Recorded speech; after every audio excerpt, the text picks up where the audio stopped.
Boa noite, pessoal. Boa noite a todos.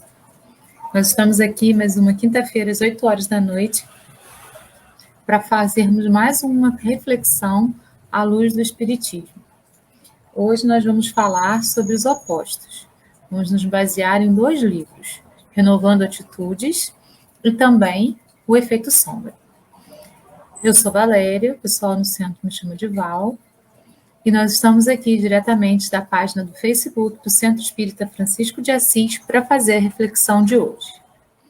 Vamos iniciar com uma oração, pedindo à espiritualidade superior que possa nos conduzir, que possa nos amparar, que possa nos elevar, para que tudo que seja dito aqui hoje possa ser utilizado na nossa vida diária, no nosso cotidiano, nas nossas atitudes, que a gente possa reverter as nossas reações em ações a partir da consciência de tudo que vai ser dito aqui hoje, do aprendizado com cada palavra que será dita. Eu peço à espiritualidade que eu seja instrumento e que eu possa refletir aquilo que eles querem que seja dito para todos vocês. E que eu possa aprender também durante todo esse processo de live que vai ser dito aqui hoje. Que eu possa ser um instrumento, deixando de lado toda a parte humana e me entregando totalmente a serviço da espiritualidade. Assim é, que assim seja. Então, eu vou compartilhar os slides com vocês. A gente vai falar sobre os opostos.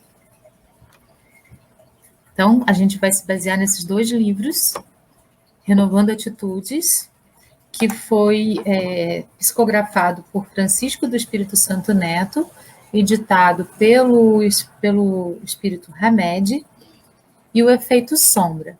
O Efeito Sombra tem 3 autores diferentes, e eles se baseiam na fala do psiquiatra e psicólogo Carl Jung, né, que é suíço e foi contemporâneo a Freud. Então, nós vamos trabalhar as ideias sobre a questão dos opostos a partir dessas 2 referências bibliográficas. Vamos lá. Queremos ter certezas e não dúvidas, resultados e não experiências. Mas nem mesmo percebemos que as certezas só podem surgir através das dúvidas e os resultados somente através das experiências. Carl Jung. Então, esse é o psiquiatra, né, que eu falei para vocês. Ele é suíço, nasceu em 1875, morreu em 1961. Ele foi contemporâneo a Freud. Algumas ideias dele não eram bem opostas às de Freud.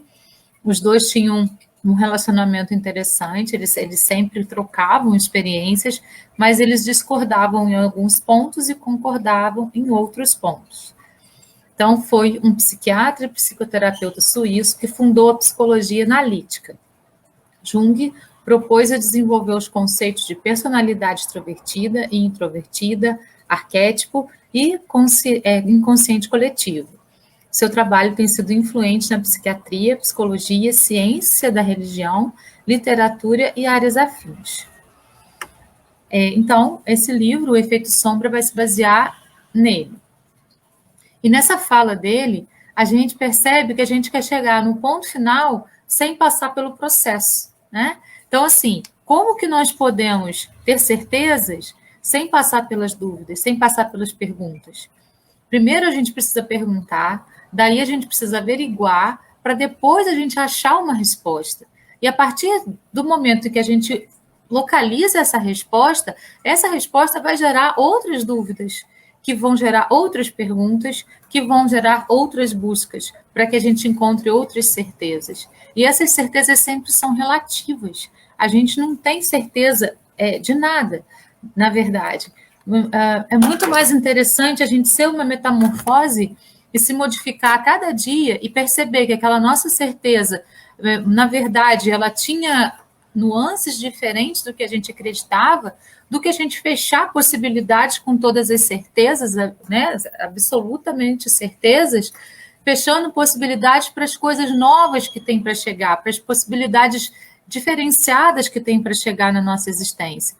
Então, na verdade, quando a gente conclui, quando a gente tem certeza de alguma coisa, a gente está fechando portas. Quando a gente tem dúvidas, quando a gente faz perguntas, a gente está abrindo portas para que o universo nos transmita toda a sabedoria que ele tem. A espiritualidade, o cosmos, tudo. Então, é importante a gente entender que a gente precisa estar na pergunta, que a gente precisa estar sempre na pergunta. E mesmo que a gente encontre algum tipo de resposta, que a gente tenha a possibilidade de fazer novas perguntas, porque isso abre possibilidades na nossa existência e não fecha. Ele diz também que a gente quer encontrar resultados sem antes passar pelas experiências. Então, para a gente chegar a um resultado, é necessário que a gente passe por caminhos, que a gente tenha experiências, para que a gente chegue a um resultado. E quando a gente chega nesse resultado, a gente vai ter novas buscas, porque precisamos ser buscadores. A evolução, ela é uma lei, uma regra. Todos estamos em processo de evolução. E a evolução vai ser eterna na nossa maneira de ver, hoje, enquanto seres terrestres, enquanto seres encarnados na Terra. A gente percebe que a evolução ela vai acontecendo durante todo o nosso processo existencial. E essa evolução só vai acontecer se nós tivermos perguntas e se nós passarmos por experiências para chegarmos a determinados resultados e a determinadas respostas que vão gerar outras perguntas e mais dúvidas. Esse é o processo de amadurecimento e também o processo de evolução. É só assim que a gente consegue caminhar no caminho da evolução. Né? Então, ele mesmo já tinha determinado isso com os seus estudos, né, psicológicos. Só um minutinho.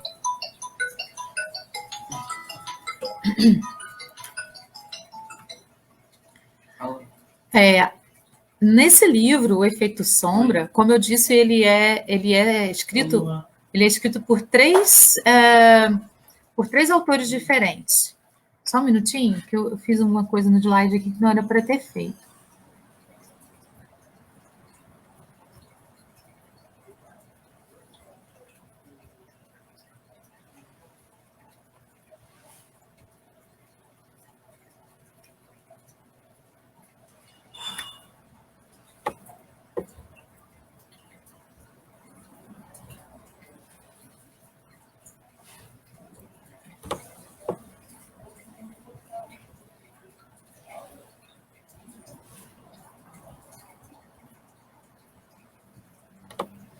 Só um minutinho, pessoal.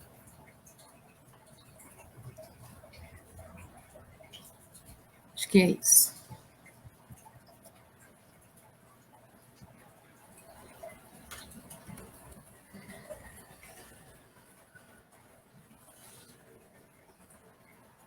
Então, como eu disse, o livro que nós vamos trabalhar, um dos livros que nós vamos trabalhar, se chama Efeito Sombra, e ele foi escrito por 3 autores diferentes. O Deepak Chopra, a Debbie Ford e a Marianne Williamson. Nós vamos usar a parte da Debbie Ford, que foi uma psicóloga e espiritualista estadunidense. Escreveu vários livros que se transformaram em best-seller. No capítulo que ela escreve, ela diz assim: o conflito entre quem somos e quem queremos ser encontra-se no âmago da luta humana. A dualidade, na verdade, está no centro da experiência humana. E isso é muito latente, até mesmo na Bíblia. Né? Na Bíblia, o número 2 é o número do homem, porque o homem é dual, o homem está sempre em dualidade, ele está sempre no processo entre duas faces da mesma existência, do mesmo ser. Então, na Bíblia, o número do homem é 2, por conta de transmitir ao homem essa dualidade que ele tem. O número de Deus é 1, porque ele é uno, ele é completo, ele é total. E também é o 3, porque ele é a trindade, né, absoluta em si próprio. Então, o número do homem 2, por conta dessa dualidade. E isso também é dito aí pela psicologia. A vida e a morte, o bem e o mal, a esperança e a resignação coexistem em todas as pessoas e manifestam sua força em todas as facetas da vida. a gente está sempre entre esses dois polos, né? Teve até um movimento literário chamado Barroco, que expressou isso com muita força, né, na arte como um todo, na literatura, na pintura, na escultura. Essa arte barroca, ela era uma arte dual. Ela tinha o sagrado e o profano se misturando. Os dois opostos sempre se colocando ali dentro das perspectivas da arte. Mais à frente um pouco, o romantismo também expressou essa dualidade do homem com bastante clareza. E assim né? Nós somos assim no nosso processo de existência, duais. A gente está sempre entre dois polos. Se sabemos o que é a coragem, é porque também experimentamos o medo. Então, para a gente conhecer uma experiência, a gente precisa ter tido a outra experiência. Para a gente entender o que é coragem, a gente tem que ter passado por um processo de medo. A gente tem que ter passado por essa experiência do medo, para a gente entender o que é coragem. E segundo Osho, a coragem não é a ausência do medo. A coragem é aquele ímpeto que o ser tem de enfrentar o medo, por maior que ele pareça para a gente.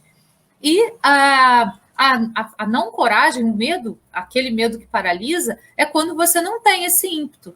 Então, você não tem a coragem, percebe? Então, o medo ele vai ser inerente ao ser humano.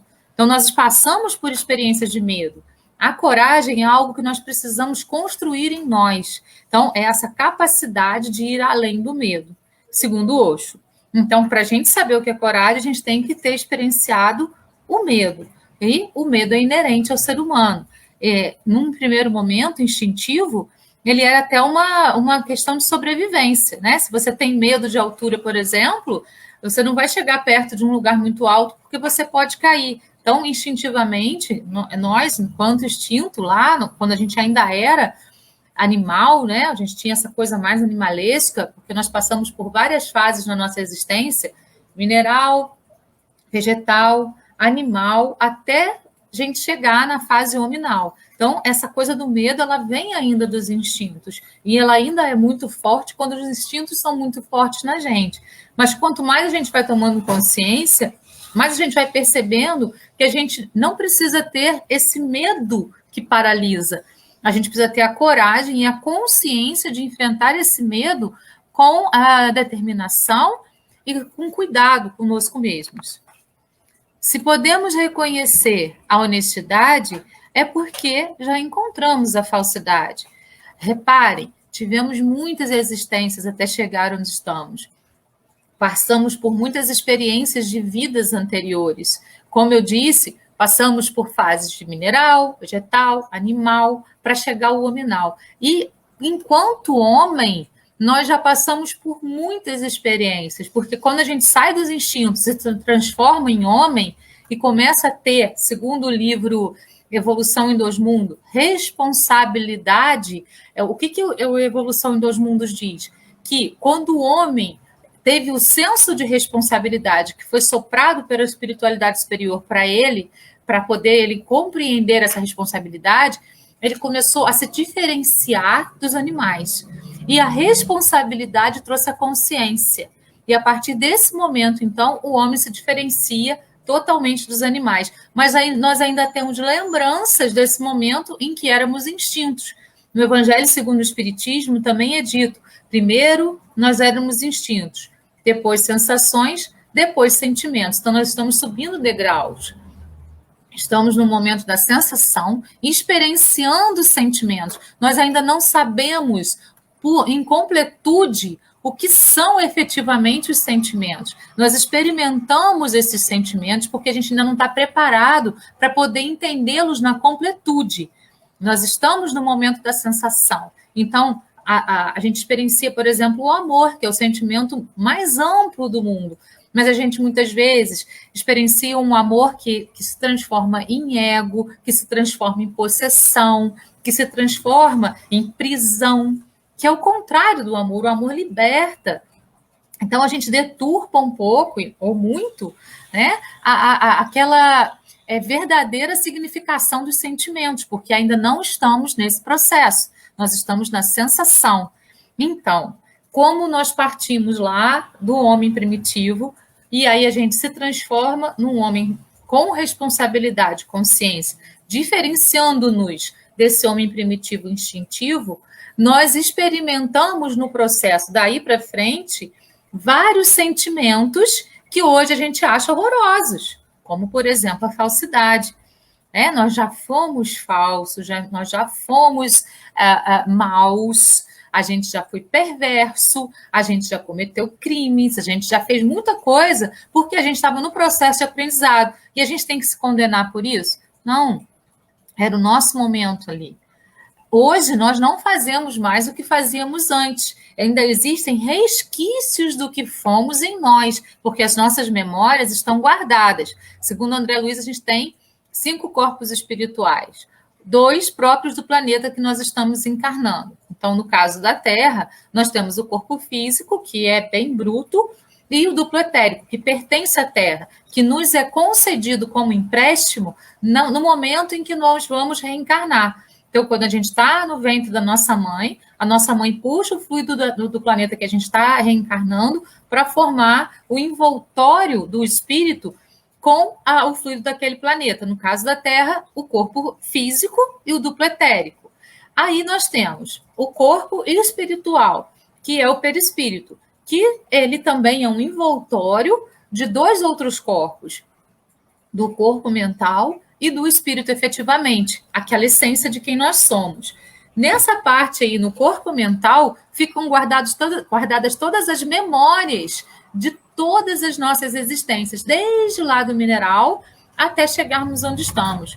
Por isso, ainda temos memórias de falsidade, de reações instintivas, de medos, daquele momento em que isso era muito necessário na nossa vida.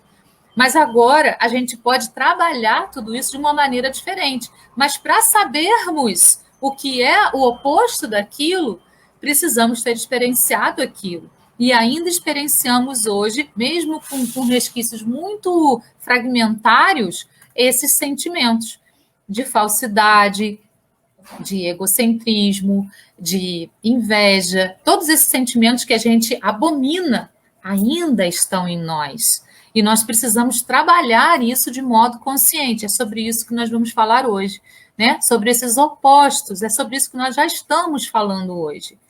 No entanto, a maioria de nós nega ou ignora a nossa natureza dualista. A gente quer ver os defeitos só nos outros, mas a gente esquece de olhar para dentro de nós e perceber esses defeitos.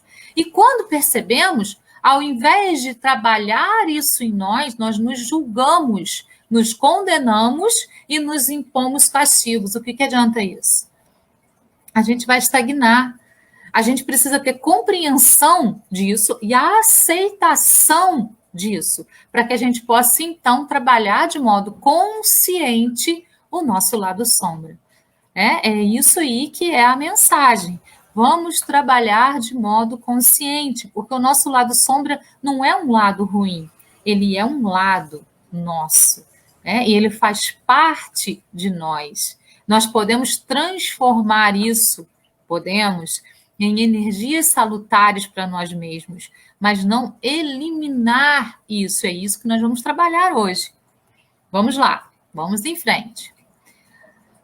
Caso estejamos vivendo sob a suposição de que somos apenas de um jeito ou de outro, dentro de um espectro limitado de características humanas, então precisamos questionar por que atualmente muitos de nós estamos insatisfeitos com a nossa vida. Por que será? Por que a gente está tão insatisfeito? Por que a gente reclama tanto? Por que ao invés de olhar para as situações, observar as situações todas, íntimas ou não íntimas, né? Relacionadas ao mundo, ao nosso país, e relacionadas a nós mesmos, relacionadas às pessoas que nos circundam e a nós mesmos, ao invés de olharmos para essas situações que nos deixam insatisfeitos conosco mesmos. A partir do momento que a gente olha, a gente precisa observar, depois compreender, para então tomarmos consciência e termos ações e não reações. Esses são os passos interessantes para que a gente possa, então, se olhar, se conhecer. É importante que a gente se conheça, se aceite como a gente é. Olhar no espelho e dizer, eu me amo e me aceito assim como eu sou, é muito importante. Com os meus defeitos, com as minhas qualidades. Vamos falar na linguagem, com o nosso lado sombra e com o nosso lado luz. A gente precisa saber que nós somos isso, nós somos duais, isso está na Bíblia, né? Por que temos acesso a tanta sabedoria e ainda assim temos a força e a coragem para agir segundo nossas boas intenções, tomando decisões eficazes? E mais importante, por que continuamos a nos expressar de maneiras contrárias aos nossos valores e a tudo aquilo em que acreditamos?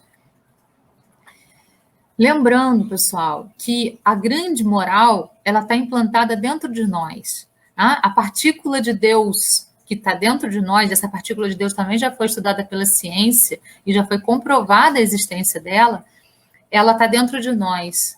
E a partir disso, que a gente pode chamar que é o reino de Deus que habita em nós, a gente sabe exatamente até onde a gente pode ir. Porque existe dentro de nós um alarmezinho que toca quando a gente ultrapassa os nossos próprios limites. E é isso que a gente precisa trabalhar. A gente está ultrapassando os nossos próprios limites? Se a gente está ultrapassando, é porque a gente está indo contra a moral que Jesus veio trazer para a gente. Se a gente não está ultrapassando, é porque a gente está trabalhando de uma maneira efetiva tudo isso. Né? A gente está trabalhando dentro das experiências que são possíveis a nós mesmos. Né? Cada um tem um alarmezinho dentro de si que mostra esse limite aí entre o que é moral, segundo o que Jesus fala, e o que não é moral, segundo o que Jesus fala. Acredito, aí a Debbie Ford diz, né, que a sombra seja um dos maiores presentes disponíveis para nós. Repare o que ela diz, a sombra é um presente que está disponível para nós. Carl Jung a chamava de sparring, não sei falar inglês muito bem, ou parceira de treino de boxe. Ela é a oponente dentro de nós que expõe falhas e aguça habilidades. É professora, o treinador, o guia, que nos apoia no descobrimento de nossa verdadeira magnificência. A sombra não é um problema a ser resolvido ou um inimigo a ser vencido, mas um campo fértil a ser cultivado. Quando mergulhamos as mãos em seu solo rico, descobrimos as sementes potentes da pessoa que mais desejamos ser. Então, qual que é a mensagem que ela deixa nesse finalzinho? Ao invés de a gente negar o nosso lado sombra, é necessário aceitar que nós temos esse lado sombra. E a partir dessa aceitação, trabalhar tudo isso dentro de nós, com consciência. Né? Ela diz, olha, o nosso parceiro do treino de boxe é o nosso treinador, nós mesmos estamos trabalhando em nós aquilo que não achamos interessante ser, mas precisamos entender que somos, para poder, então, transformar o que a gente é. Só a partir do momento da aceitação do que a gente é que a gente pode modificar aquilo em nós. Antes disso, não. Se a gente não aceita, a gente não consegue modificar. Aí o Jung diz pra gente, o que negas te subordina, o que aceitas te transforma. A partir do momento que a gente tem a aceitação de quem somos, com as nossas falhas, com as nossas debilidades, com as nossas qualidades, a partir do momento que nós aceitamos quem somos efetivamente, olhamos no espelho e realmente dizemos, eu me amo e me aceito assim como eu sou, a partir desse momento verdadeiro, a gente pode, então, transformar aquilo que está em nós. Transformar energias que muitas vezes são consideradas por nós negativas em coisas positivas. A gente não vai tirar aquilo da gente, a gente vai transformar, percebe? Aquela energia é importante para a gente, só que a gente está canalizando de maneira equivocada. Então, a gente pode canalizar de uma maneira mais assertiva. Essa é o grande boom da história. Né? Então, não é abafar o que a gente está. Nossa, eu me descobri invejoso. Eu me descobri uma pessoa que julga as outras. Eu julgo o tempo todo. Nossa, eu me julgo também. E o que eu posso fazer com isso? Eu posso transformar isso em não julgamento. E transformar essa energia do julgamento na energia do não julgamento. Na energia da aceitação de mim mesma. E a partir do momento que eu me aceito, eu estou pronta para aceitar o outro. Se eu não me aceito, eu não consigo aceitar o outro de modo algum. Eu vou sempre negar o que o outro é e o que o outro faz. Para mim, o que o outro está fazendo vai estar sempre errado, ele vai estar sempre agindo contra determinadas regras e preceitos que eu considero fundamentais. Será que eu mesma sigo a essas regras e preceitos que eu estou cobrando do outro?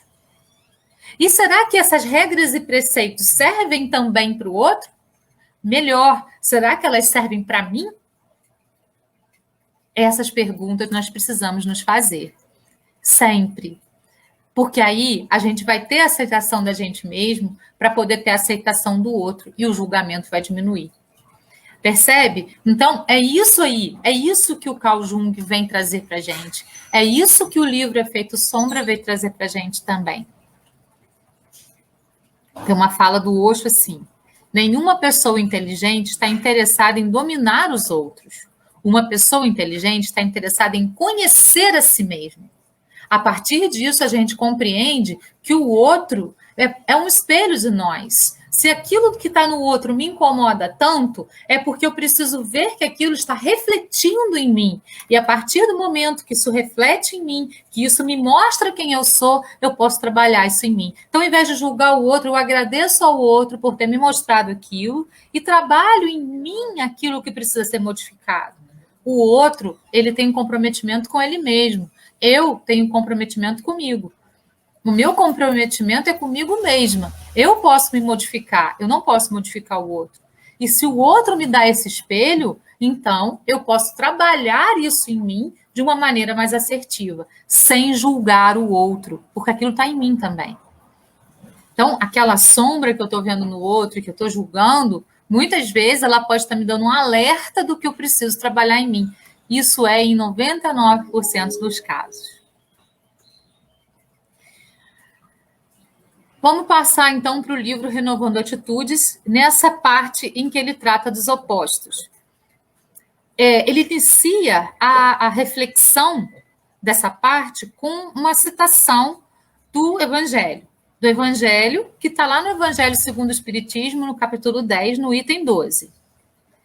Como continuassem a interrogá-lo, ele se ergueu e lhes disse: aquele dentre vós que tiver sem pecado, lhe atire a primeira pedra.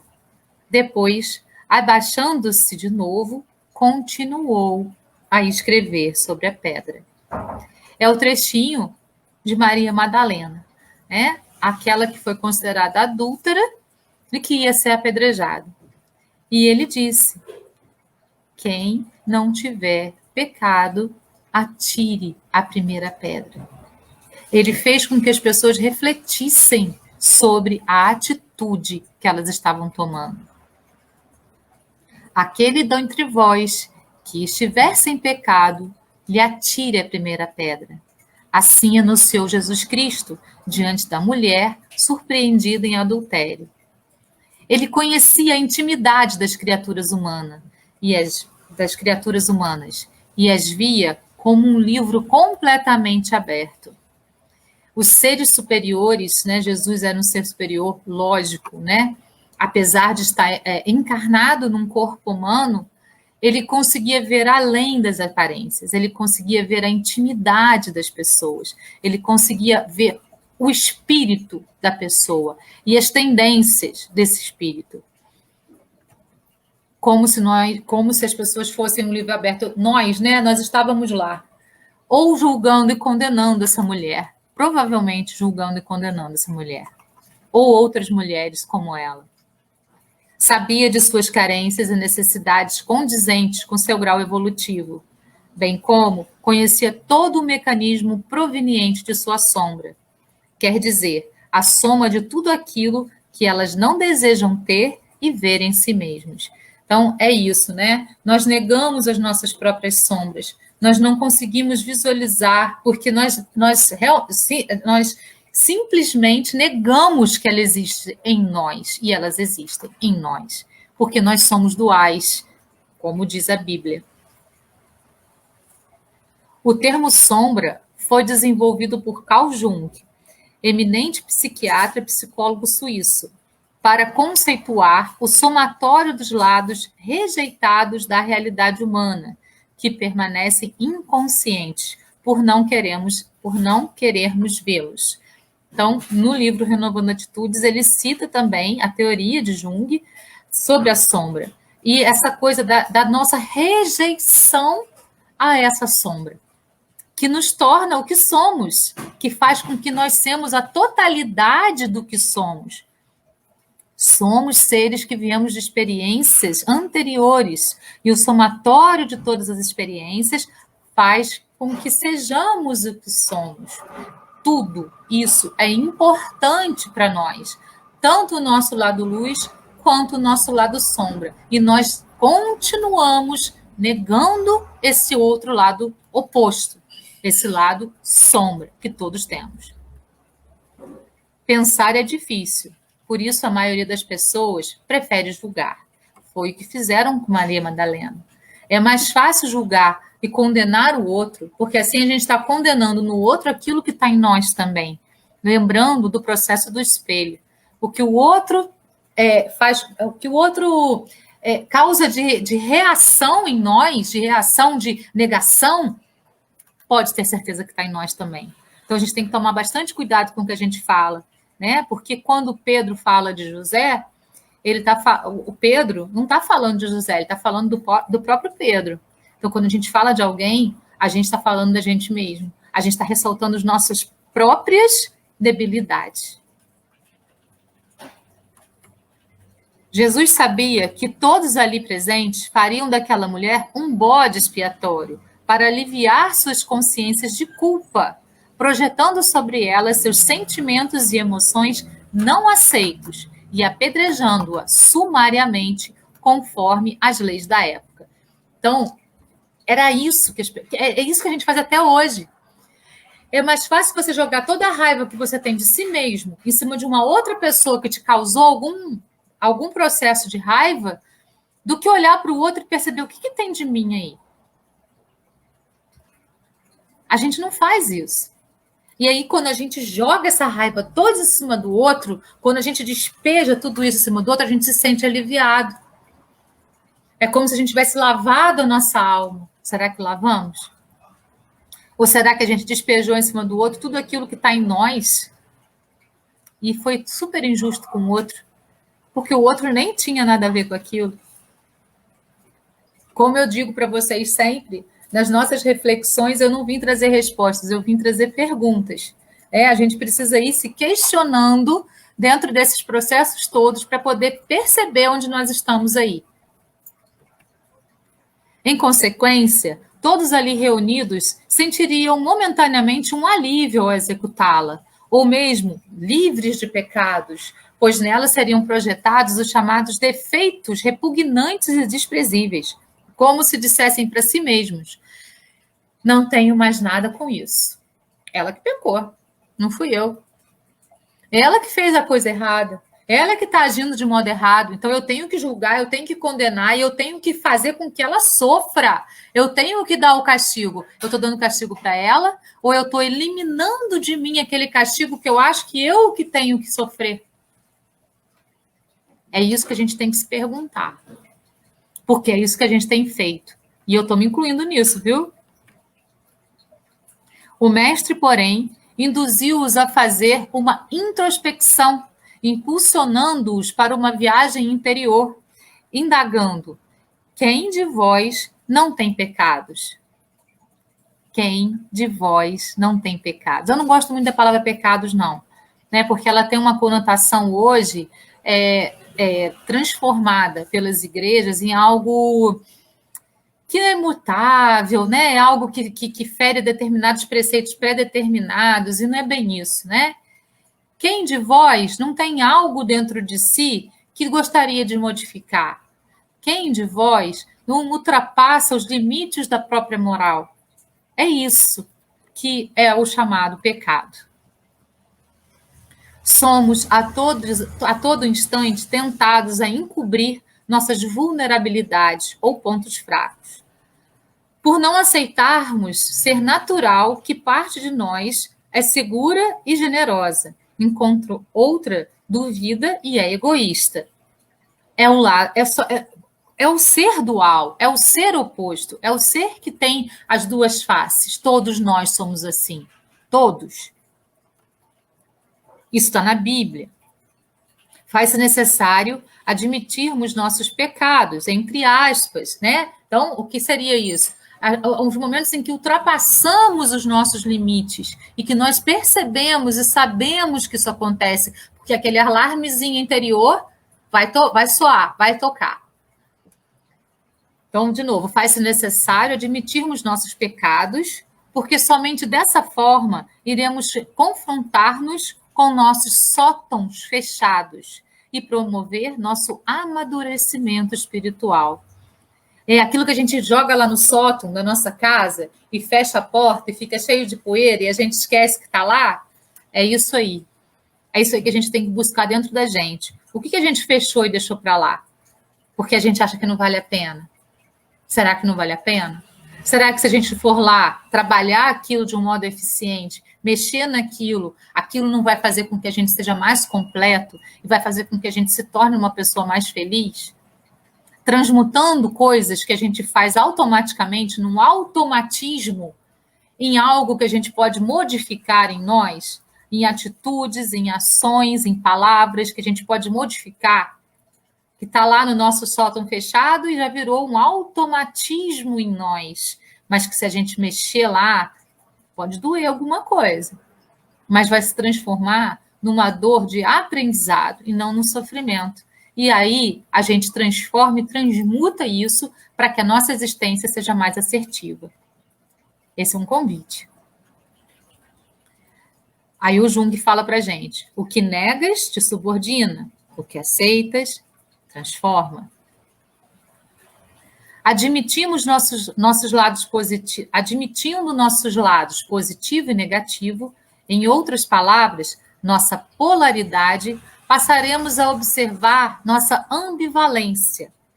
Urge que conheçamos nossa condição humana de pessoas em processo de desenvolvimento evolucional.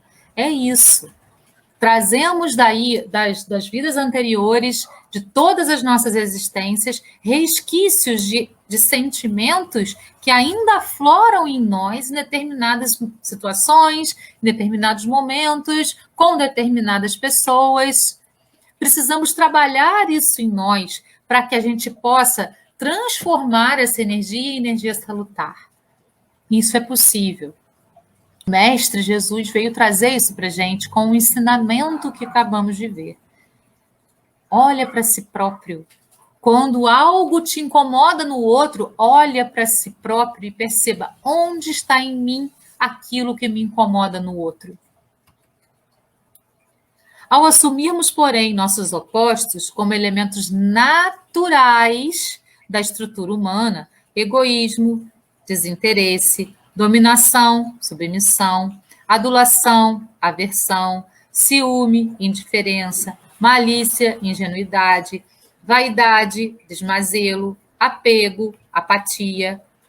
Aprendemos a não nos comportar como um pêndulo, ora num extremo, ora no outro. É aquela coisa que a gente fala assim: nossa, fulano é tão bonzinho, mas se deixar ele nervoso, ele se transforma. Aí a gente está agindo como pêndulo.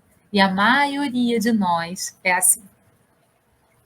A gente é muito bonzinho, mas tocou lá na feridinha, pum, a gente explode, né?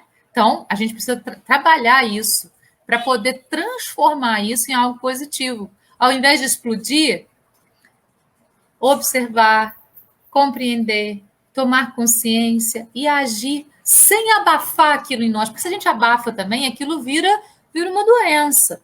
Por isso que essa transformação tem que ser de dentro para fora, é a reforma íntima. A gente tem que ter a compreensão desse processo para realmente transmutar essa energia e não abafar essa energia diferente. O processo é complexo, mas ao mesmo tempo ele é simples. Quando a gente se propõe a estar nele, ele se transforma em algo muito simples e salutar. A balança volta sempre ao ponto de equilíbrio, e é justamente essa a nossa meta de aprendizagem na Terra, o equilíbrio. Nem o caminho nem o caminho de um extremo ou de outro, né? Eu sou totalmente bonzinho. Não, eu sou totalmente nervoso. Não, o meio do caminho, o meio termo, o equilíbrio. É esse equilíbrio que nós precisamos buscar em nós, sem abafar sentimentos, sem, né, deixar que eu não vou admitir isso porque eu não sou assim. Eu admito que sou, e a partir do momento que eu tenho aceitação disso, eu transformo em mim. Essa aceitação é que vai ser o equilíbrio para a transformação. E isso é ser humilde. A humildade verdadeira é essa aceitação de quem somos. Isso é ter humildade. Essa é a humildade que Jesus veio trazer para a gente. Nem avareza, nem esbanjamento, nem preguiça, nem superentusiasmo, nem tanto lá, nem tanto cá. Tudo em equanidade, isso é, dando igual importância aos lados, a fim de acharmos o meio termo. É aí que a gente precisa estar. E como conseguir isso? Através da reforma íntima, através do olhar para dentro e aceitar-se assim como é. Através de olhar para o outro, perceber que algo o incomoda, então procurar aquilo dentro de si próprio para transmutar, transformar e ser novo. Sempre. Como Paulo de Tarso disse, né? Sair de dentro de si mesmo e ser um homem novo. Ser um novo homem. Todo dia a gente pode fazer isso. Todo dia a gente pode trabalhar a metamorfose em nós, a cada passo da nossa existência. De maneira mais lenta, de maneira mais rápida, dependendo da situação e das nossas experiências vivenciadas. A gente vai conseguir mais rapidez em algumas coisas e as outras vão ser mais paulatinas. Tudo bem. Não tem pressa. A gente tem uma eternidade pela frente para trabalhar tudo isso. Mas eu, por exemplo, já quero trabalhar o máximo que eu puder aqui e agora. Eu não deixo para depois. Essa é a minha busca. Tenho muito para consertar. E cada vez que conserto, percebo que tenho mais e mais e mais. Ótimo. Vamos lá. Vamos em frente. Vamos trabalhar. Trabalhar e exercitar cada passinho que a gente dá. Deu errado? Começo novo. Não tem problema. Sem culpas, mas com responsabilidade e consciência, o que nos diferencia dos animais. As polaridades unidas formam a totalidade, ou a unidade, mesmo porque nossa visão depende de ambas as partes unidas, para que nossas observações e estruturas não sejam claudicantes. E aí eu coloquei aqui o yin e yang, que representam essas polaridades, né? O yin, a lua, o inverno, a unidade, o feminino, o contrátil, o conservador, o receptivo, o cooperativo, o intuitivo, o ecoação. O yang, o sol, o verão, a secura, o masculino, o expansivo, exigente, agressivo, competitivo, racional, ego em ação. E as partezinhas de cada um.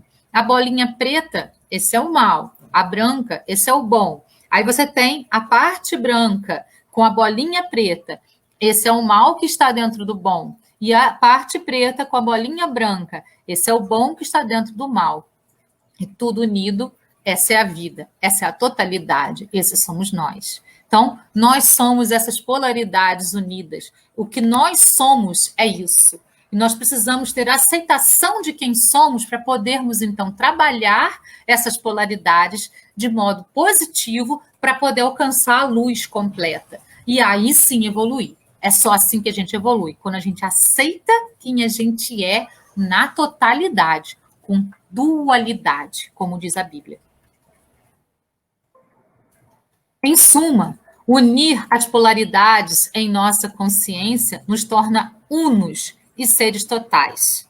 Quando aceitamos quem somos na nossa totalidade, com o lado positivo, negativo, o nosso lado luz e sombra, nos tornamos unos e seres totais. Com essa determinação, vamos adquirir um bom nível de permeabilidade e conseguir transcender os limites e interligar nossos opostos, atingindo um estado de consciência elevada, o que permitirá que nosso consciente e nosso inconsciente se fundam numa unidade total. A nossa maior busca na Terra é pela consciência. A partir do momento que a gente entendeu que a gente é responsável e a gente conseguiu um pouquinho de consciência, a gente tem que trabalhar cada vez mais para atingir a consciência o mais amplamente possível.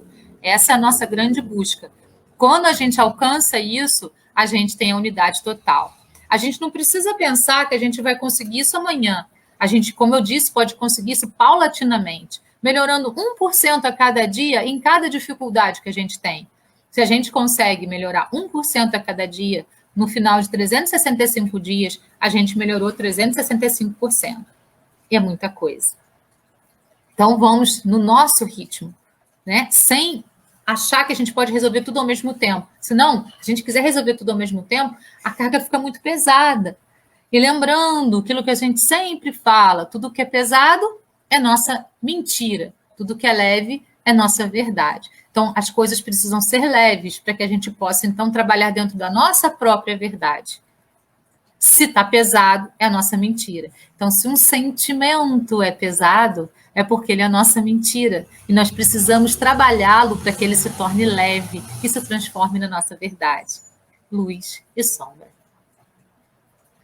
As pesquisas da atualidade analisaram as metades do cérebro e chegaram à conclusão de que cada uma tem uma função, de que cada uma tem funções, capacidades e suas respectivas áreas onde atuam as diferentes responsabilidades da psique humana.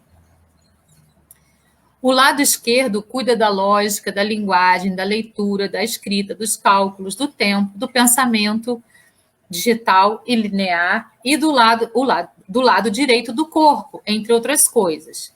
Enquanto o direito se prende às percepções da forma, da sensação, do espaço, da intuição, do simbolismo, da atemporalidade, da música, do olfato e do lado esquerdo do corpo, entre outras funções.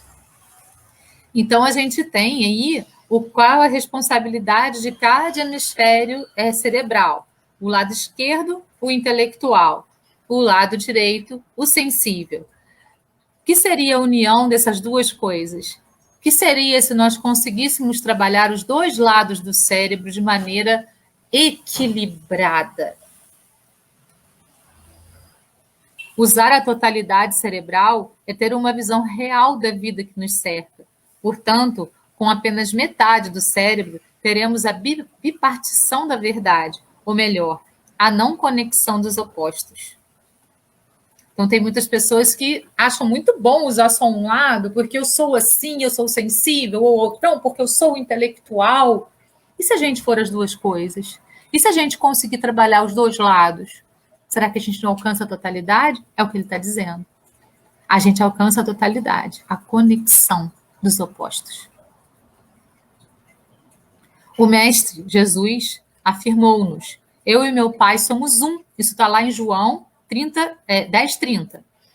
Querendo dizer que ele era pleno, pois enxergava tudo no universo como um todo, através da sua consciência iluminada e integralizada. Jesus não agia dividido em partes opostas. Não pensava e não sentia como um homem ou uma mulher, mas com o espírito eterno. Não visava o interior e exterior, apenas observava o universo e a nós por inteiro, dentro e fora. argumentando que o reino de Deus e as muitas moradas da casa de meu pai estava no exterior e ao mesmo tempo no interior. Está lá, dentro de nós. É lá que precisamos buscar. Nessa campainha que toca quando a gente ultrapassa os limites de quem somos, no limite da nossa moral, que está no reino de Deus, que está na casa do Pai, que mora dentro de cada um de nós.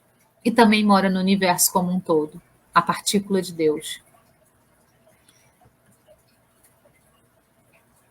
Por isso, não há nada a corrigir ou a consertar em nós, a não ser melhorar a nossa própria forma de ver as coisas, aprendendo a conhecer amplamente as interligações dos opostos, a fim de atingirmos o equilíbrio perfeito. É isso.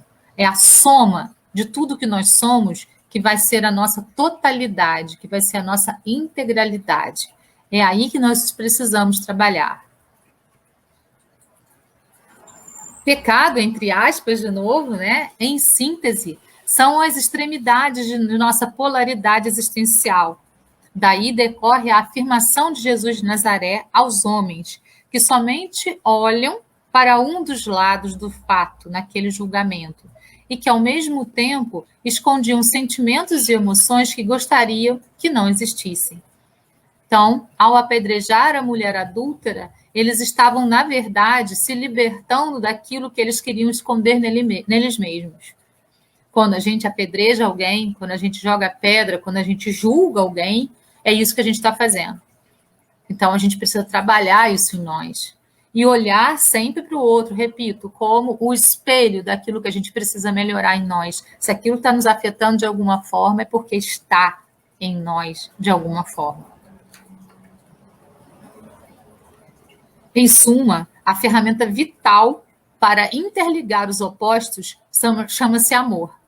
O grande ensinamento do Cristo, o amor. Porque amar é buscar a unificação das pessoas, das coisas, pois ele quer fundir e não dividir.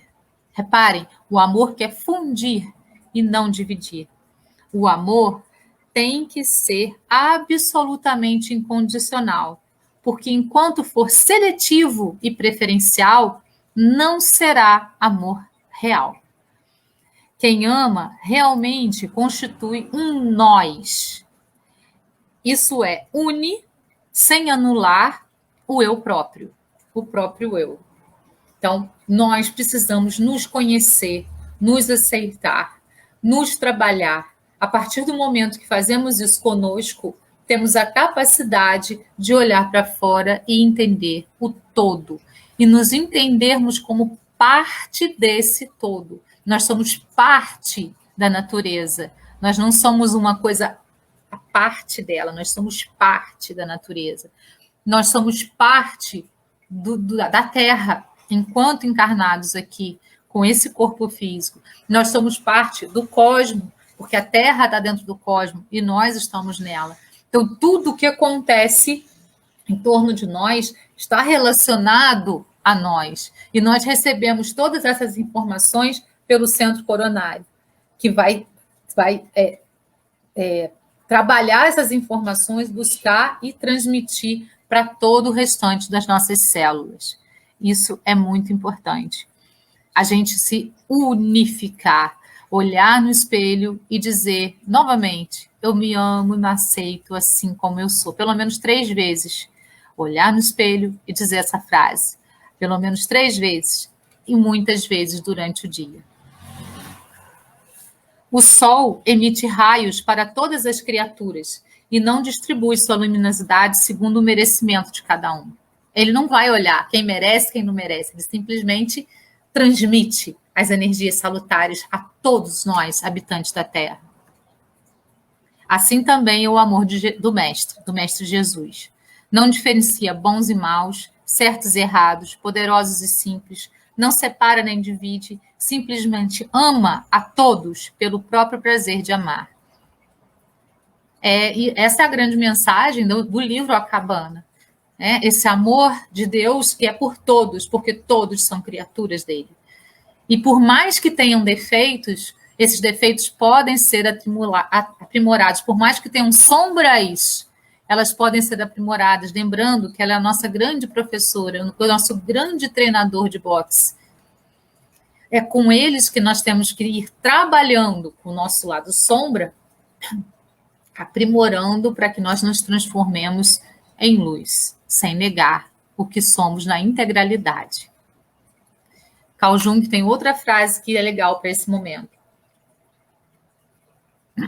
Conheça todas as teorias, domine todas as técnicas, mas ao tocar uma alma humana, seja apenas outra alma humana. Uma frase de Osho. Quando você segue a natureza das coisas, não existe sombra. Até a tristeza é luminosa. Ela não é mais sua inimiga. Você a acolherá, pois perceberá sua necessidade. A necessidade de ser uno, a necessidade de ser integral. Essa é a grande necessidade de unirmos as nossas polaridades para sermos quem somos de verdade. A mensagem final da Deb no livro O Efeito Sombra. Ao tentar expressar apenas os aspectos que acreditamos nos garantir a aprovação e a aceitação dos outros, reprimimos algumas de nossas mais valiosas características e nos sentenciamos a levar uma vida encenando a mesma peça com o mesmo roteiro desgastado. Reclamar as partes de nós que foram relegadas à sombra é o caminho mais confiável para realizarmos nosso potencial humano. Quando nos tornamos amigos dela, nossa sombra se torna um mapa divino que nos reconecta à vida que deveríamos viver e às pessoas que deveríamos ser. Então, fica o convite para que a gente possa unir esses lados, para que a gente se torne um, para que essa dualidade paulatinamente vá diminuindo, para que a gente se transforme num ser de luz pura. Mas, enquanto humanos, enquanto encarnados no planeta Terra, seremos duais. A partir do momento que trabalharmos isso com aceitação, a gente vai estar caminhando para o caminho, a gente vai estar caminhando para a evolução. Mais um pensamento de Osho. O amor o aceita como você é. Ele nada exige de você. Não diz, seja isso ou seja aquilo. O amor simplesmente lhe diz para ser você mesmo. Que você é bom assim como é. Que você é belo assim como é.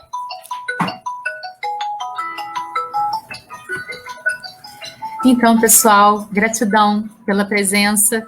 Eu vou me despedir mais uma vez com esse Namastê. E hoje vou trazer o significado para vocês. Namastê significa: a minha alma reconhece a tua. Eu honro o amor, a luz, a beleza, a verdade e a compaixão dentro de ti, pois também habitam em mim. Ao partilharmos tudo isso, não há distância nem diferença entre nós. Somos o mesmo, somos um. Outra tradução. O Deus que habita em mim, saúdo o Deus que habita em você. Honro a luz, o amor, a verdade, a beleza e a paz dentro de você. Minha alma honra a sua alma. Ao dividir todas essas coisas, somos unidos. Somos os mesmos. Somos um. Somos parte do universo. Somos seres duais. Temos o nosso lado luz e o nosso lado sombra. Era isso. Eu espero que eu tenha levado uma mensagem interessante para todos vocês. Que nós possamos, então, a nossa luz. Encontrar aquilo que nós somos, a nossa sombra, para fazer com que a gente possa transmutar e transformar, através da reforma íntima, aquilo que é necessário ser transformado. Sem negar o que somos, com aceitação. Gratidão a todos. Namastê. Até semana que vem com mais uma reflexão na quinta-feira às 8 horas. Beijo no coração. Até lá.